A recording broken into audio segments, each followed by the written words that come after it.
welcome to the study challenge number 8. Today I started with study number 3, actually called the melodic exercise number 3, from 40 progressive and melodic studies for cello by Sebastian Ley, opus 31. I've been wanting to discuss the extension technique already for a while, and there's nothing better for that than B flat major key or E flat major. So I've been looking for a study that would introduce this challenge, but it's actually not that easy to find something which is quite enjoyable and only in the first position, which would be in a way even better. So this one goes a little bit further up, but still very useful for practicing this particular problem. The main thing about the extensions is that they are not really comfortable and it's quite hard to get them in tune. And there are mainly two schools of extending. The first school is to simply turn your hand and extend your first finger like that.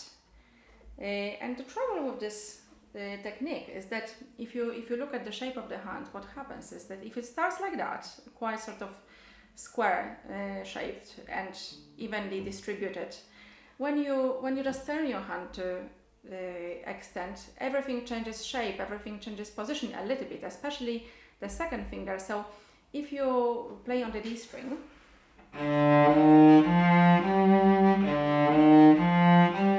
the following notes, and you try to do it this way, you will end up with your second finger probably just a little bit sharp, so it requires special effort to really just move it back. And so it's not very stable in terms of intonation, I find, and also it's still not very comfortable. The other technique, and this is, I think, was quite favored by Paul Tortelier, and so the French cello school, is to simply stay with your square hand position, as it is called, so just of round and evenly distributed, and then simply extend your first finger back. To do that, you will have to remove your thumb, so you cannot really stay with the thumb attached to the neck. You will have to remove it. So stay in that sort of position, and the hand will have to come off in a possibly most relaxed way. And you will have to be able to do it quite quickly and uncomfortably if you practice that. But the advantage of this position is that actually it stays well in tune with the fourth and the second finger. So nothing will change for those fingers. You will only change the position of the first finger. And I personally favor this technique. So you will have to practice to be quite good and fast adapting that position. So starting from the beginning. And the first note of the study is actually a long note. So you can start normally to vibrate it a little bit, and then as you vibrate you can remove your thumb, so the thumb will come off, and do this sort of movement. Remember, you're aiming for basically first position, but with the first finger backwards. So once again, you basically need to make that movement. You need to simply extend only the first finger and remain with this sort of square hand. Was called square hand also by Tortelier. So it won't be sort of twisted, but it will arrive at that position. Now one more time in slow motion. Yeah, so you're aiming for the second finger, but you also try to make sure that your fourth finger will easily reach, if needed, that position. So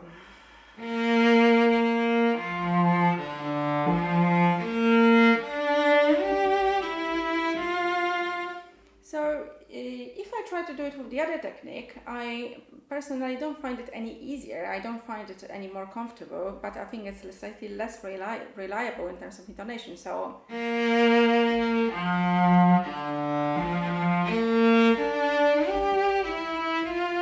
I find that actually it's quite difficult to get the F in tune, and also it will be slightly twisted, so even for the quality of sound it's not great. So I would really recommend practicing your extensions this way. So you start with, let's say, G and F, and then you play your E normally, and then play those same notes, and then simply stretch back first finger by extending your thumb. So sort of removing your thumb from underneath. It has to just come loose.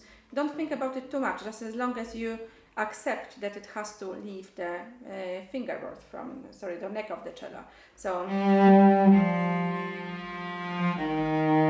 and then as you reach the note, you can just sort of come back to the normal position if you have to play a slow piece when you want to vibrate. If it's something fast, you simply stay in that position for as long as you need, and then when you finish a fragment of extension, you go back to the normal position, but the only thing affected will be your first finger. It will be even more useful, this technique will be even more useful as you play your faster passages. So for example, when the study speeds up in a fragment next to the one I just played, so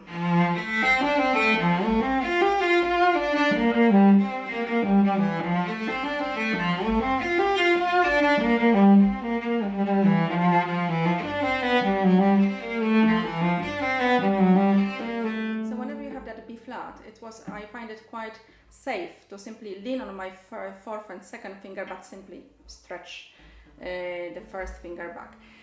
Going forward, the study slows down again.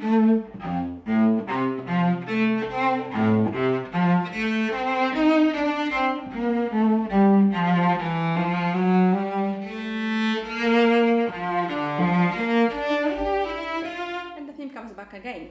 So you don't have those extensions all the time, but you do have them from time to time, and I think it is a nice way to practice your extensions. When later, it's interesting when you have to go to the fourth position with extension. So you go to E flat, then you extend to the fourth position, G.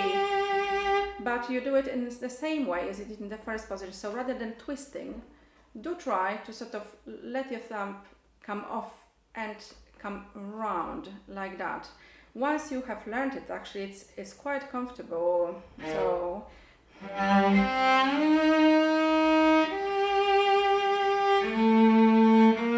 and what's most important is that actually it's quite nice to arrive with the solid feel of the fourth finger. It's not actually very important point is that the fourth finger is the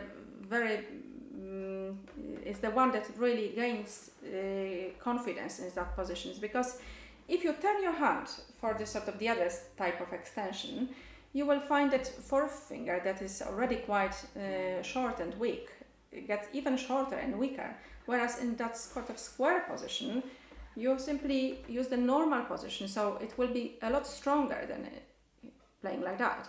So another very big and important reason to use that extension technique is to have your fourth finger strong and confident. So I hope you enjoy this challenge. It's a nice way to practice your extensions, and happy practice, and see you next month.